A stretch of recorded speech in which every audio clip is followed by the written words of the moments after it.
Mais pourquoi personne m'a dit que les cakes à l'orange, c'est une dinguerie? Je sais pas pourquoi, j'ai toujours cru que c'était un cake pour les anciens. Il faut absolument que je vous partage cette recette avec une astuce pour ne pas avoir un cake compact, mais au contraire hyper moelleux et aérien. Tiens-toi bien, tu vas te régaler, c'est une pépite.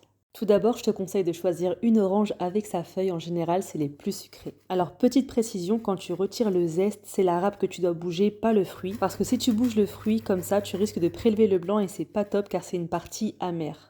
Je mets le zeste d'un citron, du coup ça sera plutôt un cake aux agrumes, alors le mariage de ces deux fruits c'est juste excellent. Le fait de mélanger le sucre avec les zestes, ça va libérer les huiles essentielles des agrumes, ça va donc parfumer le gâteau. Et là on sent déjà la bonne odeur de l'orange et du citron qui remonte. Ensuite je casse 2 œufs à température ambiante, c'est important, je vais les blanchir. Je mixe jusqu'à ce que la préparation double de volume. Donc là, c'est l'une des astuces, je mets que 2 œufs pour rendre la texture du cake moins dense et plus légère. Si tu mets 3 œufs par exemple, ton cake sera plus compact. J'enchaîne en versant l'huile de tournesol et la crème liquide à température ambiante aussi. Donc il faut sortir la crème du frigo 1 heure avant, c'est important que tes ingrédients soient à température ambiante. On n'oublie pas la pincée de sel.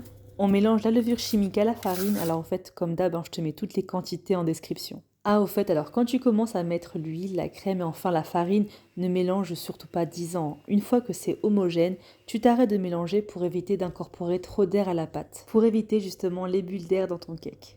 Prends ton moule et verse un sachet de sucre vanillé. Si t'as pas de moule en silicone, beurre et farine ton moule et mets le sucre vanillé puis retire l'excédent de sucre. Ensuite, je le place dans mon four préchauffé à 180 degrés pendant 35 à 40 minutes. Après, tout dépend des fours. Vérifie la cuisson en piquant la pointe d'un couteau. Mais avant d'enfourner, tapote pour libérer toutes les bulles d'air. Dès que c'est au four, tu prépares direct le sirop d'imbibage, ça prend 2 minutes à faire. On a besoin pour ça de jus d'orange pressé, jus de citron. Alors je te mets les quantités exactes en description. Et il faut du sucre. Et ce sirop est très important, c'est obligé de le faire pour ce cake. On est d'accord que les zestes qu'on a mis dans la pâte ne suffisent pas. Donc sur feu moyen, on laisse chauffer jusqu'à ce que le sucre se dissoude complètement. Donc il va disparaître complètement, ça prend 2 minutes, c'est très rapide. On filtre et on réserve de côté.